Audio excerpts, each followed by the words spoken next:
नमस्कार विद्यार्थी मित्रांनो, आज आपण भारतीय रेल्वे याबद्दल काही विशेष माहिती जाणून घेणार आहोत. भारतामध्ये रेल्वेची सुरुवात सर्वप्रथम 16 एप्रिल 1853 साली झाली. हा प्रवास बोरीबंदर ते ठाणे असा होता.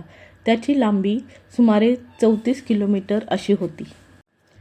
पंजाब मेल ही सर्वात जुनी रेल्वे आहे. 1912 मध्ये तिची सुरुवात झाली. सर्वात जास्त लांब प्रवास करणारी रेल्वे विवेक एक्सप्रेस ही आहे.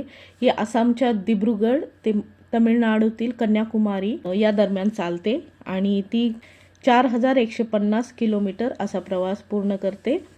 75 तासामध्ये हा प्रवास पूर्ण करते. भारतामध्ये सध्या 8300 रेल्वे स्टेशन आहेत.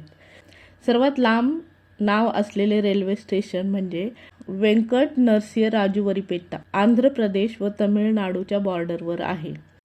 तसेच सर्वात लहान नाव असलेले रेल्वे स्टेशन म्हणजे ईब हे रेल्वे स्टेशन ओडिशामध्ये आहे आणि ते ईब नदीच्या नावावरून त्याला हे नाव ठेवण्यात आलेले आहे.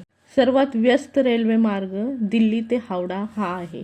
भारतामध्ये एकूण 12,167 रेल्वे धावतात. केरळमधील त्रिवेंद्रम ते दिल्ली राजधानी ही कोठेही न थांबणारी रेल्वे आहे. ती 3149 किलोमीटर प्रवास. भारतामध्ये सिक्कीम या राज्यामध्ये रेल्वे लाईन नाही. सर्वात जुने रेल्वे इंजिन फेअरी क्वीन असे आहे.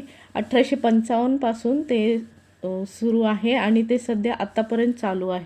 रेल्वेचा पहिला कारखाना हा 8 फेब्रुवारी 1862 मध्ये बिहारच्या जमालपूर येथील मुंगेर जिल्ह्यात आहे. वंदे भारत आधुनिक रेल्वे आहे.